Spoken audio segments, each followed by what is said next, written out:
السلام عليكم البنات، كي دايرين؟ لاباس عليكم؟ نتمنى تكونوا بخير. اليوم البنات جيتكم بواحد الوصفه كتقوي الشفران والحجبان، كذلك وصفه اللي خطيره. جربوها وغادي تدعيو ليا. انا فايت ليا جربتها ودرتها وعطاتني نتيجه. فالبنات ممكن ديروها في هذا الصيف هذا، يعني ملي غنتهلا في راسي نتهلا في الجسم ديالي كامل، نتهلا في البشره ديالي، نتهلا في الحجبان ديالي، يعني ما نفوتش الفرصه.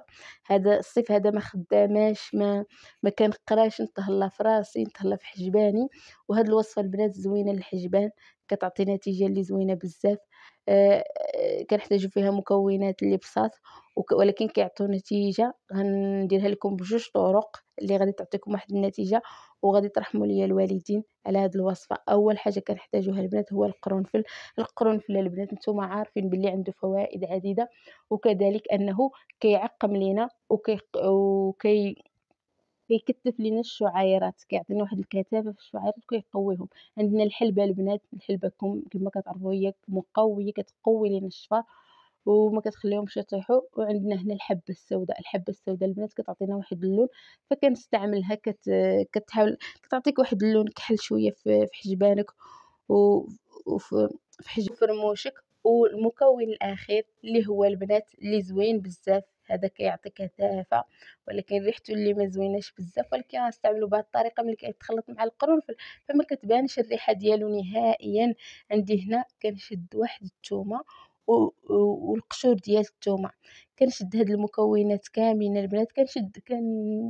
نجبد شي مقله عندي محروقه نكون حاطاها كنستعمل فيها، كندير فيها غير الماسكات، وهذا كندير فيها غير الماسكات، ولا ممكن تستعملوا اي مقله عندكم. المهم غديروا فيها هاد المكونات غيتخلوهم حتى يولوا كحلين. يعني هاد المكونات غديريهم وتخليهم فوق البوطه باش نيت يتحرقوا مزيان مزيان مزيان. هاد المكونات بجوج. نتوما شنو غديروا ليها؟ غتعزلوها وحدها، غادي ديروها في شي عود وغادي ديروها فوق البوطه وغتخلوها تحرق، لان هي ما غاديش تحرق لكم فوق المقله. ولا الا بغيتو ديروا هاد المكونات كامل ديروهم في الفران فممكن حتى يولوا كحلين. صافي وكنشد هاد المكونات كامل. الا عندك طحانه كطحنيهم في الطحانه، كطحنيهم مزيان وتغربليهم مزيان، يعني ما تخليش دوك الشوائب اللي يكونوا غلاط، خاصهم يكونوا مغربلين مزيان باش يعطوك واحد القوام اللي زوين بزاف. كما كتشوفوا هنا البنات درت الثومه كتشد شويه ديال الوقت باش تحرق. صافي ودرتها تما مقابلها حتى تحرقات حتى هي. صافي شنو غندير هاد المكونات الا عندك طحانه غطحنيهم في الطحانه مزيان وتغربليهم مزيان. الا ما عندكش طحانه فغديرهم في مهراز. انا هنا غنستعمل غير المهراز حيت الطحانه خسرات. صافي وغنستعملهم في المهراز، غندقهم مزيان مزيان مزيان وما نخليش ندقهم مزيان باش يكونوا بحال شي غبره خفيفه. وغادي نديرهم في شي بواطه وغنبقى نستعملهم للرموش العينيه، وكذلك غنستعملهم للحجبان. الطريقه البنات غتحطوهم على الحجبان ديالكم على الرموش ديالكم. مثلا عندي ساعه ديال المكانه خاويه، نديرها ساعه ديال المكانه، ما كاينش مشكل. عندي ساعتين نديرها ساعتين ديال المكانه في النهار، عندي بالليل نديرها بالليل، يعني اي وقيته انا عندي زعما الوقت فاش نديرها ونستعملها ونخليها على حجباني. غتعطيك نتيجه اللي زوينه بزاف. يعني خاصكم غير المداومه البنات اللي كتخلي النتيجه تبان في مده قصيره ونتيجه اللي كتكون زوينه بزاف. يعني محدني انا مهتمه براسي، نهتم حتى بحجباني وشفراني باش يعطوني النتيجه. كما كتعرفوا البنات صافي دقيت كامل هاد المكونات وغادي نديرهم في واحد البواطه وغادي نخليهم بحال شي غبره ونحطهم، ما غاديش وغنحطهم كل مره غنهز فيهم وغادي نخلط. وغادي نخلط واحد شويه مع ماء الورد او نخلطه مع الماء العادي. يعني ممكن تخلطيه مع الماء العادي، ممكن تخلطيه مع زيت الخروع، ولكن زيت الخروع كيقولوا باللي كضر العين، فمن الاحسن نبتعدوا على اي حاجه غضر لنا العينين ديالنا. نتوما عارفين البنات العين اهم حاجه، عضو عندنا هو العين، يعني خاصنا نحافظوا على عينينا، ما نديروش شي حاجه اللي تضرنا، نديروا شي حاجه اللي غتعطينا نتيجه وكذلك ما تضرناش ما تضرناش ما في عينينا. كيما كتشوفوا كنبقى ندير غنهز غير واحد شوية وغنخلّط بماء الورد ولا بالماء العادي، وغادي نزيد عليه واحد النقيضة صغيرة ديال الفيتامين أو البنات، كيعطي واحد النتيجة صراحةً للشعر وكذلك للشفران والحجبان. الفيتامين أو البنات عنده واحد زوين بزاف، زوين. الفيتامين أو غتجيبوه يكون فيتامين أو، تمشيو عند شي واحد زعما اللي موثوق وتجيبو عنده الفيتامين أو وديرو وتزيدو واحد النقيطة ديال الفيتامين أو، غتعطيكم واحد النتيجة اللي زوينة بزاف في مدة قصيرة اللي زوينة بزاف، وغيبان لكم الفرق في شفرانكم. صافي البنات كنشد واحد الماسكارا اللي كتكون خاوية، كنغسلها مزيان، نقيها ونحيد منها كاع داكشي نقيها مزيان، مزيان، مزيان.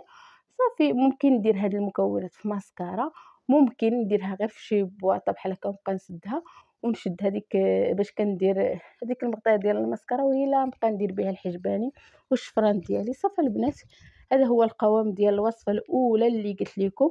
صافي كنخلطها وكنبقى نديرها الحجباني. أما الوصفة الثانية البنات فهي وصفة اللي زوينة، نفس المكونات عندنا، كنشدو الحلبة، الثومة، كنشد الحلبة والثومة والحبة السوداء،